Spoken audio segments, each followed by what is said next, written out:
On était comme dans un autre monde en fait, on vivait à côté, même notre vie personnelle était complètement mise de côté pendant toute cette période. Je suis directrice de cabinet de l'ARS depuis décembre 2019, donc juste avant l'arrivée du Covid-19. La prise de poste a été très rapide, effectivement. Alors, ça a été une expérience évidemment inédite, puisque nous n'avions jamais connu à l'ARS, en tout cas, la gestion d'une crise évidemment aussi longue et aussi intense. Nous, notre premier cas était le 27 février, le premier cas confirmé de Covid, et là, la machine était lancée. Où la cellule de crise de l'ARS était une vraie fourmilière finalement, où on mettait sur des punaises sur la carte de la Bretagne le suivi de nos cas, et très vite la carte était trop petite, les murs pas assez grands, et on était déjà complètement dans un tourbillon d'actions à faire. On s'est très vite lancé dans ce qu'on appelle les opérations de contact tracing, toujours à essayer d'identifier les relations que la personne a pu avoir. Là, encore une fois, c'était suivi sur des tableaux, on faisait tous les liens de nos premiers cas, tous les contacts rapprochés qu'ils avaient pu avoir. Mais assez rapidement, on a vu que l'épidémie, finalement, donnait le ton et le là, puisque le 1er mars, on a eu notre premier cluster de cas groupés, 13 cas groupés dans le Morbihan, où avant même, justement, les mesures prises au niveau national de confinement, le préfet du Morbihan avait pris des mesures, justement, de fermeture des écoles et des classes. Et on faisait tout pour protéger la population, pour essayer de freiner effectivement la propagation de l'épidémie sur le territoire. Comment s'organisent ces journées-là, ces premières journées-là pour vous? Alors c'est des journées où finalement les heures de travail, évidemment, on ne les compte pas, on n'y pense même pas, puisqu'il y a à la fois quand même la crainte de l'inconnu aussi. Tout le monde découvrait cette nouvelle infection.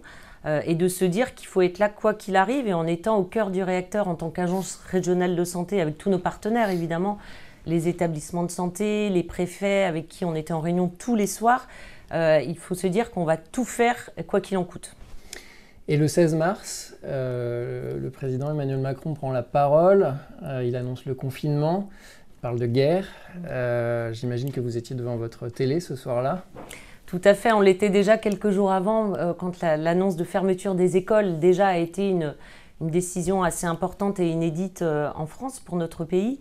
Et là, on a senti que les choses étaient graves et que si des mesures aussi exceptionnelles étaient prises, c'est parce qu'on était face à une situation vraiment exceptionnelle.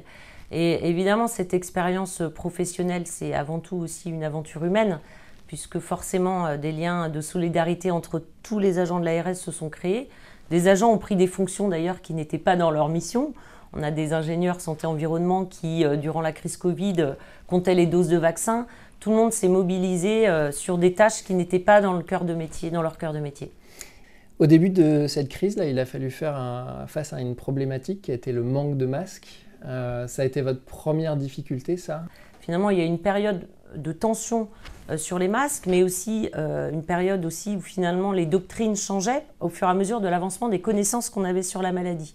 Donc l'autre mot-clé serait aussi l'agilité, puisqu'il a fallu pratiquement quotidiennement qu'on adapte à la fois nos messages, nos organisations, à ce qu'on pouvait avoir en termes d'instruction nationale. La Bretagne a accueilli des malades, parce qu'on a été plutôt préservés, entre guillemets, même s'il y a eu beaucoup de cas ici aussi. Ça aussi, mettre en place des trains sanitaires qui rapatrient des malades, c'est des choses qu'on voit en période de guerre, mais là, ça a dû être difficile à monter ces opérations-là aussi pour vous. C'était complètement nouveau, j'imagine, il a fallu tout inventer.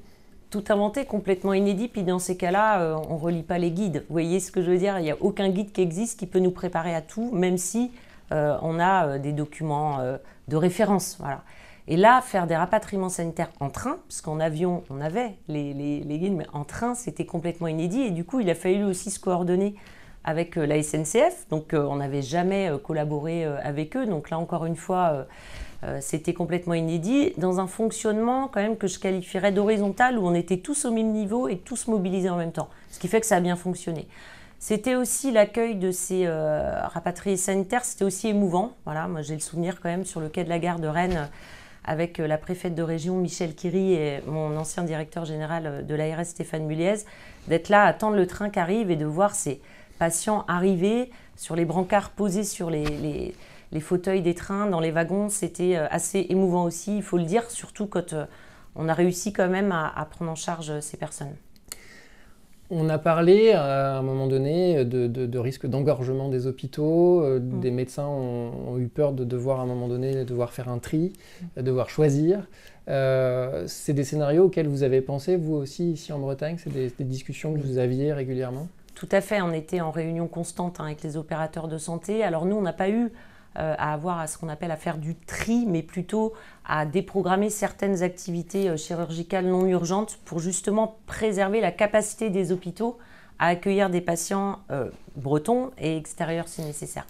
Ce qui a été quand même, je trouve, aussi révélateur de cette crise, c'est la capacité qu'on a eue à mettre en place des systèmes d'information partagés. Là, je pense au système SIDEP qui a été mis en place, où tous les résultats des tests Covid allaient dans une base de données nationale et on pouvait du coup nous voir nos taux d'incidence par territoire. Et ça a été au printemps 2020 que tout ça s'est construit. Ça a été hyper important pour la gestion de la crise, puisque finalement on savait là où il fallait mener des opérations de dépistage ciblées.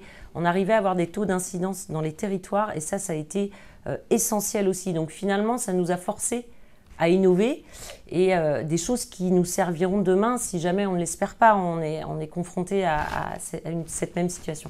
Donc ça veut dire que très vite, vous avez trouvé des organisations et des moyens aussi techniques, technologiques, pour vous aider au quotidien à gérer cette crise. Tout à fait, de façon accélérée.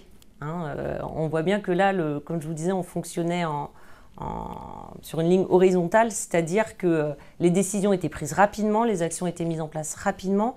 Quand il a fallu monter les centres de vaccination, qui a été la deuxième grande phase de cette épidémie Covid sur la deuxième année, 55 centres de vaccination ont été mis en place dans un temps record en Bretagne. Et là, on s'en sert aujourd'hui, à nouveau, de cette expérience. Ça nous sert encore, et puis on le voit même dans la population, il y a quand même encore des gestes réflexes qui restent, notamment sur les gestes barrières. Quand vous prenez le train, on voit encore des personnes qui peuvent porter un masque, si elles sont malades ou fragiles d'ailleurs, dans les salles d'attente des cabinets médicaux. On voit quand même qu'il y a des gestes de santé publique qui ont été intégrés aussi du côté de la population et pas que du côté professionnel ARS. Le premier confinement, il a duré 8 semaines à peu près. Comment ça se passait pour vous ces journées-là concrètement ? Pour résumer, on vivait ici. Pour rien de vous cacher, même de temps en temps, j'avais mon chien dans mon bureau à l'ARS. Voilà, si vous voulez une petite anecdote. Le décalage était important dans le sens où nous, c'était une vraie fourmilière, comme je vous disais, et au moment où on rentrait tard le soir chez nous, c'était désert. Donc il y avait ce contraste-là qui était assez impressionnant, mais on était comme dans un autre monde en fait. On vivait à côté, même notre vie personnelle était complètement mise de côté pendant toute cette période. Quand l'été est revenu, vous étiez inquiète. Le déconfinement a eu lieu en mai, les gens sont ressortis, on a repris nos vies. Est-ce que vous, pendant ce moment-là, vous étiez un petit peu stressé? Alors en fait, on est toujours resté vigilant, parce que l'histoire justement courte de cette gestion du Covid nous a appris à ne faire aucune prospective, aucune prévision. Il fallait toujours être sur le qui-vive. Et effectivement, cette phase de déconfinement, on pouvait se dire « Ah, mais finalement, c'est un virus qui circule l'hiver comme la grippe et finalement, l'été va arriver et on ne va plus avoir de cas. » Enfin, voilà. Ça va être saisonnier, mais en fait, ça ne l'a pas été du tout. Et puis, ce qu'on a vu justement avec ces systèmes d'information qui étaient montés, mis en place, l'augmentation des cas durant l'été 2020 et qui nous a fait dire qu'en fait, non, l'histoire n'était pas du tout finie et que ce n'était pas qu'un virus qui circulait l'hiver. Aujourd'hui, vous redoutez des crises similaires, des crises plus difficiles? Comment vous voyez un peu l'avenir? On sait que ça arrivera. On ne sait pas forcément quand et sous quelle forme. Est-ce que ça touchera le monde entier comme ça a été le cas pour le Covid durant toute l'année? Voilà. Et nous, on est préparés, effectivement, on s'est préparés. On a fait des guides justement pour remettre à jour toutes nos préparations pour anticiper ces situations. Là, la gestion de la méningite actuellement est un bon exemple, illustre bien qu'il faut être prêt à tout.